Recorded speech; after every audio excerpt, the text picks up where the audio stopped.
Oleh karena itu syaratnya harus kita penuhi. Ada beberapa syarat kalau tobat kita mau diterima. Kalau tobat kita mau diterima, yakin dan percaya, insya Allah kalau kita melakukan syarat ini. Yang pertama kalau tobat kita mau diterima oleh Allah Subhanahu Wa Taala, yang pertama ya kita lakukan. Ada yang namanya kesadaran, satu. Kemudian yang kedua ada penyesalan. Kemudian yang ketiga ada istighfar. Kemudian yang ketiga, yang keempat adalah melakukan kebajikan. Ia berjanji pada dirinya untuk tidak berbuat yang serupa. Maksud dari kesadaran artinya, kesadaran itu artinya kita menyadari, artinya ada ilmunya, bahwa apa yang saya kerjakan ini benar-benar menurut agama bertentangan dengan syariat. Gampang. Oleh karena itu agama kita perlu kita ilmui, karena tidak mungkin kita bisa mengetahui mana dosa, mana bukan dosa. Kalau kita ada ilmu, tak ada ilmu, pasti kita tahu bahwa ini dosa. Jadi itu namanya kesadaran, bahwa kita kerjakan ini menurut ilmu saya, agama saya, ini dosa. Oke, sadar. Kemudian yang kedua, setelah kita sadari bahwa ini dosa, maka masuk yang kedua. Yang kedua apa? Penyesalan. Timbul rasa penyesalan pada dirinya karena dia tidak salat zuhur. Timbul penyesalan karena dia tidak puasa. Timbul penyesalan karena suka menggunjing orang, penyesal. Dia menyesal. Meninggalkan salat 2 kali 3 kali, menyesal. Tidak sebaliknya senyum-senyum. Dia jelas sudah tidak salat, masih senyum-senyum. Orangnya begini ya jelas tidak menyesal. Ini mas kedua. Kemudian setelah menyesal, masuk yang ketiga. Apa itu? Banyak-banyak beristighfar. Mohon ampun kepada Allah terhadap perbuatan yang pernah dilakukannya itu.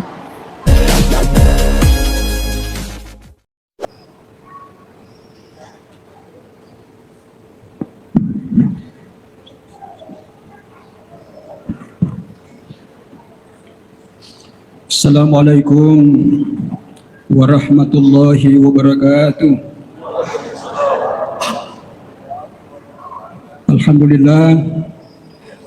Alhamdulillahillazi anzalal Qur'an hudal lil muttaqin.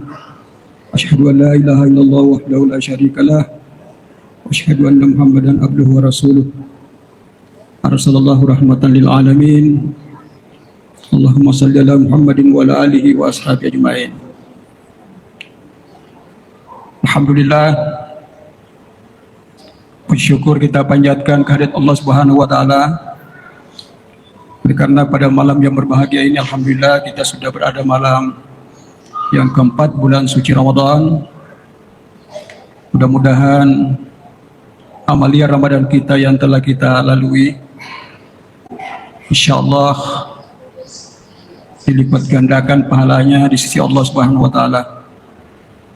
Dan kita berharap semoga Ramadan yang belum kita lewati tetap kita jaga kualitasnya. Mudah-mudahan bisa kita mengakhiri Ramadan ini sehingga kita bisa memperoleh banyak manfaat. Karena kita ini termasuk orang yang beruntung. Kenapa dikatakan beruntung? Karena kita bisa dipertemukan oleh Allah di bulan Ramadan ini, bulan yang agung, bulan paripurna. Jadi sangat banyak keutamaannya. Nah, pada malam yang berbahagia ini, salah satu keutamaan bulan suci Ramadan itu adalah Syahrul Ghufran, artinya bulan ampunan. Jadi sama tadi tema yang diamanahkan kepada saya adalah bulan Ramadan adalah sarana untuk memperoleh ampunan Allah Subhanahu wa taala. Oleh karena itu Bapak Ibu sekalian yang berbahagia, Ramadan ini sekali setahun. Belum tentu kita bisa mendapatkan lagi Ramadan yang akan datang. Jadi kalau kita tidak mendapatkan ampunan Ramadan tahun ini, kata seorang ulama besar yaitu Ibnu Rajab Al-Hambali, dia mengatakan bulan Ramadan ini banyak sebab untuk mendapatkan ampunannya. Tapi kalau kita tidak mendapatkan ampunan di bulan suci Ramadan, kita dianggap orang merugi. Kenapa kita dikatakan merugi? Karena kita tidak mendapatkan ampunannya. Bahkan Qatadah juga salah seorang ulama mengatakan, kalau kita dipertemukan bulan suci Ramadan lalu kita tidak mendapatkan ampunannya di bulan Ramadan, maka bulan-bulan selanjutnya lebih sulit untuk mendapatkannya. Kenapa? Karena bulan suci Ramadan ini lebih mudah kita memperoleh ampunan Allah, karena sebabnya banyak faktornya. Oleh karena itu jaga betul Ramadan ini, mudah-mudahan kita keluar nantinya bisa kita keluar menjadi manusia yang suci. Oleh karena itu Rasulullah SAW di awal-awal Ramadan menyambut Ramadan dengan marhaban bil mutakhir. Selamat datang yang mensucikan. Kemudian para sahabat bertanya, ya Rasulullah, siapa yang dimaksudkan mensucikan itu? Kemudian Rasulullah menjawab bahwa yang mensucikan itu adalah Ramadan. Artinya membersihkan dosa-dosa kita, melebur dosa-dosa kita, kesalahan-kesalahan kita. Alhamdulillah kita dipertemukan bulan suci Ramadan ini. Bapak Ibu sekalian yang berbahagia, sekira kita sudah mendengarkan sebagian ya dari narasumber tentang, atau mungkin dari tahun ke tahun kita biasa mendengarnya. Banyak sebenarnya sebab atau faktor yang menjadikan kita mudah mendapatkan ampunannya Allah. Hadis yang sangat populer yang biasa disampaikan oleh para mubalik adalah hadis man shama ramadana imanan wahtisaban ghufira lahu ma taqaddama min dzambi. Barang siapa yang mempuasakan Ramadan dengan dasar iman, kerelaan, kesadaran, bukan karena terpaksa dan dipaksa, maka akan diampuni dosa-dosanya yang lalu. Cukup satu hadis itu sebenarnya yang menjadi renungan kita. Kalau kita bisa mempuasakan Ramadan ini dengan sebaik-baiknya, tentu puasa yang dimaksudkan di sini adalah puasa yang memenuhi syarat dan rukunnya. Terpenuhi syarat dan rukunnya. Kemudian kita coba berusaha untuk menghindari segala hal yang bisa merusak puasa kita. Jadi bukan hanya sekadar berpuasa menahan lapar dan haus, kemudian menghindari hubungan badan dengan suami istri lalu kita bisa mendapatkan ampunan, tidak begitu. Karena kalau hanya sekedar itu, saya kira banyak orang yang bisa melakukan hal itu. Kita kena sindiran dalam agama betapa banyak orang yang berpuasa tidak mendapatkan apa-apa dari puasanya kecuali hanya menahan lapar dan haus. Berarti kalau begitu tidak dapat ampunan. Kalau hanya persoalan yang ditahan itu hanya lapar haus, jadi kita tidak bisa mendapatkan apa-apa. Oleh karena itu tentu puasa yang bisa membantu kita untuk mendapatkan ampunannya Allah ada puasa yang berkualitas. Kualitasnya dijaga mulai pertama dan terakhir, karena untuk mendapatkan ampunan bukan ketika kita puasa pada saat itu, tapi nanti setelah berakhir Ramadan. Ramadan itu 1 bulan. Kita mau periksa bagaimana puasanya selama 1 bulan. Kalau Tuhan menetapkan standar misalnya ini menurut menunya, standar 10 baru bisa kita dapatkan ampunan. Oleh karena itu dijaga betul puasa kita ini selama sebulan, karena itu jaminan agama kita bahwa orang yang berpuasa di bulan Ramadan itu dengan dasar iman disertai dengan kesadaran agama, maka akan diampuni dosa-dosa masa lalunya.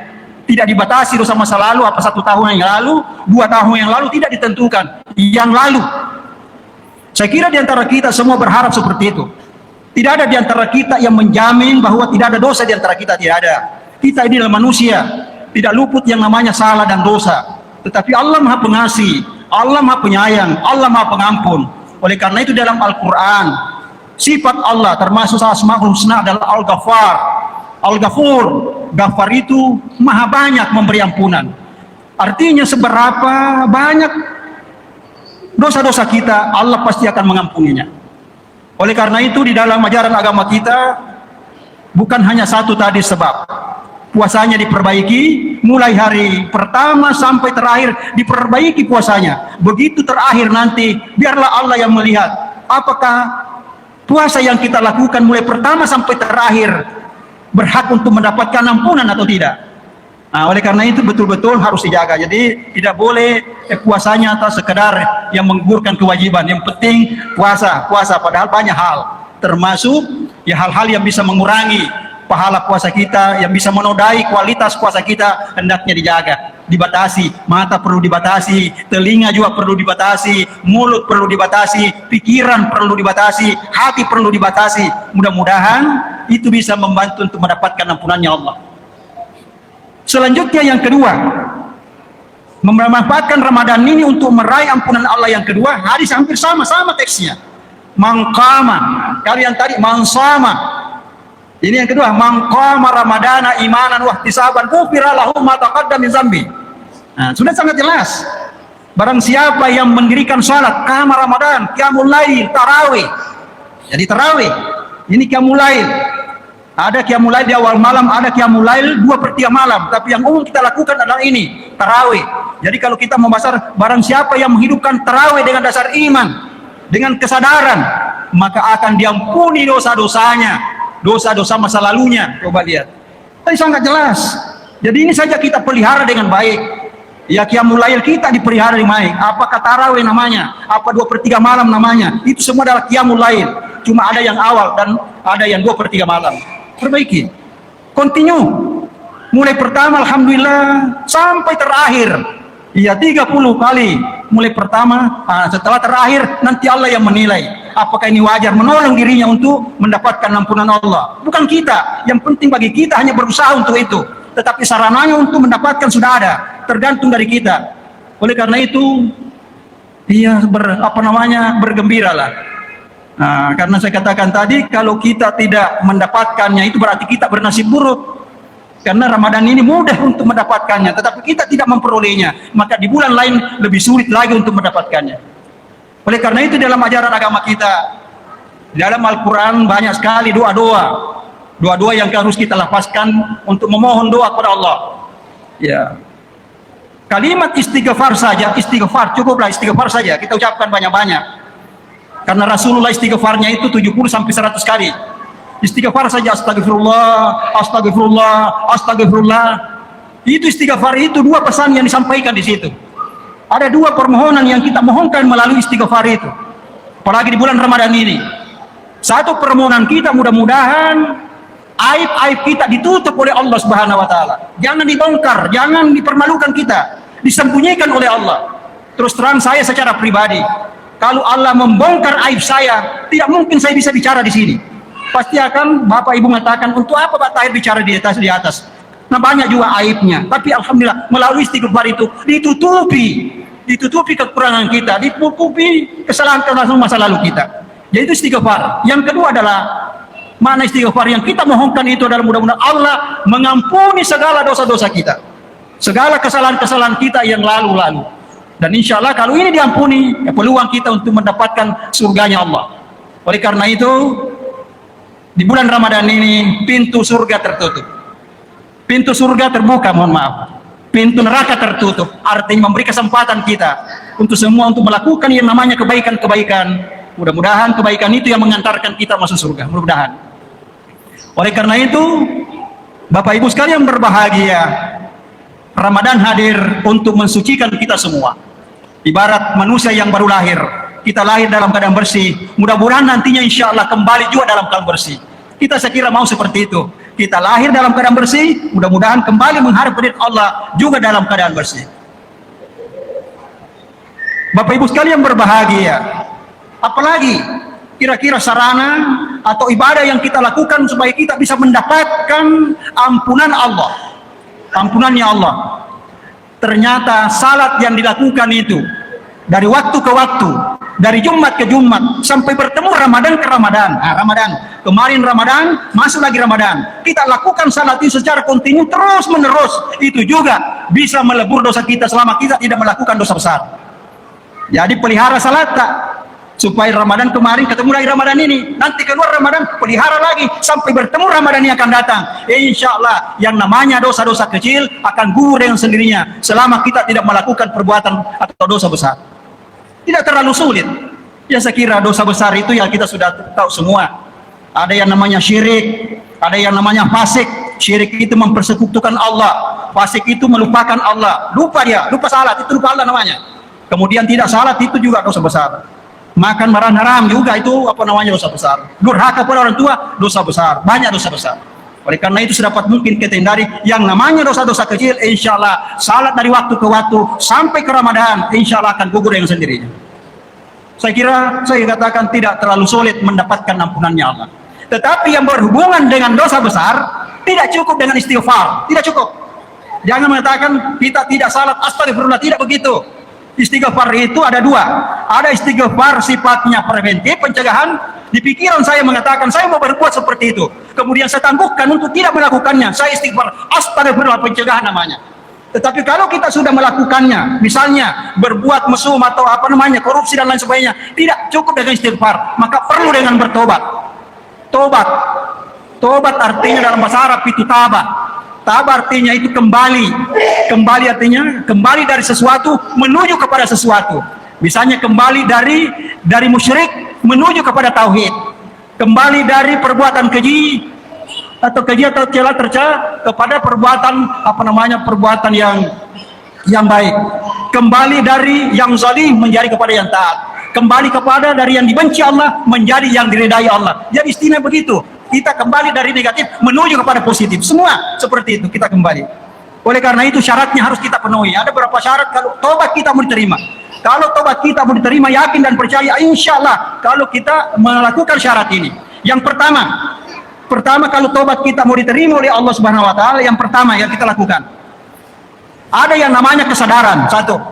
Kemudian yang kedua ada penyesalan. Kemudian yang ketiga ada istighfar. Kemudian yang ketiga, yang keempat adalah melakukan kebajikan. Ia berjanji pada dirinya untuk tidak berbuat yang serupa.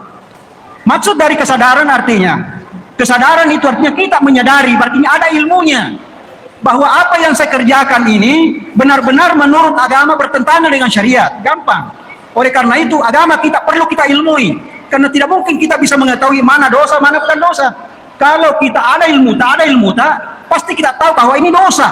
Jadi itu namanya kesadaran, bahwa kita kerjakan ini menurut ilmu saya, agama saya, ini dosa. Oke, sadar. Kemudian yang kedua, setelah kita sadari bahwa ini dosa, maka masuk yang kedua. Yang kedua apa? Penyesalan. Timbul rasa penyesalan pada dirinya karena dia tidak salat zuhur. Timbul penyesalan karena dia tidak puasa. Timbul penyesalan karena suka menggunjing orang, penyesal. Dia menyesal. Meninggalkan salat 2 kali 3 kali, menyesal. Tidak sebaliknya senyum-senyum. Dia jelas sudah tidak salat, masih senyum-senyum. Orangnya begini ya jelas tidak menyesal. Ini masuk kedua. Kemudian setelah menyesal, masuk yang ketiga. Apa itu? Banyak-banyak beristighfar. Mohon ampun kepada Allah terhadap perbuatan yang pernah dilakukannya itu. Jadi kita sendiri yang mengetahui persoalan perbuatan yang kita lakukan itu kita sendiri. Oleh karena itu yang ketiga, istighfar, mohon ampun kepada Allah. Kemudian masih yang keempat. Yang keempat itu berjanji pada diri kita bahwa saya tidak akan melakukan hal yang serupa. Apa yang kita misalnya tadi tinggalkan. Kita bertobat tentang salat, berjanji pada diri kita, ya Allah, ya saya bertobat tidak akan mengulangi hal yang serupa. Tidak akan mengulangi lagi meninggalkan salat zuhur, tidak akan mengulangi lagi meninggalkan salat asar dan lain sebagainya. Berjanji pada diri kita. Kemudian setelah berjanji masuk yang kelima, ikuti kesalahan tak dengan kebaikan. Ikuti kesalahan tak bahwa dia benar-benar sudah tobat. Karena percuma juga kita mengatakan tobat kalau tidak ada buktinya. Tobat tentang salat tapi tidak salat. Tobat tentang puasa tetapi tidak puasa.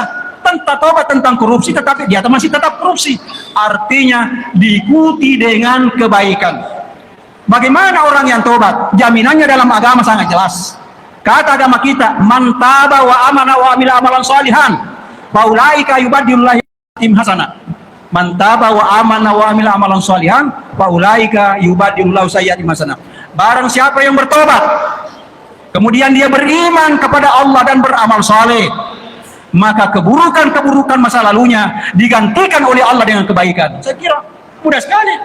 Berapapun dosa yang kamu lakukan, setinggi awan pun banyaknya, kalau kamu betul-betul kembali kepada Allah, mau melakukan perubahan pada dirimu, insya Allah kesalahan kita, dosa-dosa yang lalu kita digantikan oleh Allah dengan kebaikan. Coba lihat berapa dosamu, insya Allah kalau tobat nasilihwan Allah Ta'ala diganti oleh Allah. Bukan hanya itu, bukan hanya diganti dengan kebaikan, tetapi di ayat lain mengatakan, man taba wa amana wa amila shalihan wa ulaika yadkhulul jannah wa la yuzlamuna syai'a. Siapa yang bertobat, kemudian beriman dan beramal saleh, maka dia akan dimasukkan ke dalam surga dan mereka tidak mendapatkan kezaliman. Alhamdulillah. Jadi betul-betul Allah Maha Pengasih, Allah Maha Penyayang. Dosa sebanyak apapun selama orang mau kembali, maka bukan hanya diganti kebaikan, tetapi tidak lepas yang namanya kesalahan. Tapi Allah Maha Pengasih, Allah Maha Penyayang. Mudah-mudahan bulan suci Ramadan ini kita manfaatkan dengan sebaik-baiknya. Bukan hanya di awal-awal Ramadan kita hidupkan amalia Ramadan, tetapi juga insya Allah pertengahan Ramadan, bahkan akhir Ramadan, setelah terakhir Ramadan, diperiksa semua amal puasa kita, diperiksa qiyamul lail kita, amal yang lain. Ternyata mereka ini memanfaatkan Ramadan dengan sebaik-baiknya, maka wajarlah kalau kita mendapatkan ampunannya Allah. Oleh karena itu, ya semua saya kira kita mau, kalau tadinya semua manusia lahir dalam keadaan suci, maka mudah-mudahan insya Allah kita juga kembali dalam keadaan suci. Nah, mudah-mudahan seperti itu Ramadan insya Allah bisa menjawab jawaban itu. Demikian saya kira apa yang dapat saya sampaikan. Mudah-mudahan kita bisa memanfaatkan Ramadan ini dengan banyak-banyak beristighfar, memperbaiki kualitas puasa kita, memperbaiki kualitas ibadah, khususnya puasa dan qiyamul lail. Bahkan ada lagi satu hadis yang saya lupa sampaikan. Barang siapa yang puasa di bulan Ramadan, kemudian dia menghidupkan qiyamul lail dan dipertemukan dengan malam Lailatul Qadar, kemudian dia berdoa di situ agar supaya diampuni dosanya, insya Allah langsung Allah mengampuninya. Jadi ada nanti malam Al-Qadar itu, tapi kita tidak tahu kapan waktunya. Tugas kita hanya beramal, tiba-tiba Tuhan mempertemukan di situ, maka kita berdoa, mudah-mudahan Allah mengampuni dosa-dosa kita, karena memang Allah suka mengampuni dosa, Allah Maha Pengampun, Allah suka mengampun, dan kita mohon supaya dimudahkan diampuni dosa-dosa kita. Saya kira itulah Bapak Ibu sekalian berbahagia. Mudah-mudahan insya Allah kita bisa menyelesaikan Ramadan ini dan kita bisa mendapatkan ampunannya Allah. Terima kasih. Assalamualaikum warahmatullahi wabarakatuh.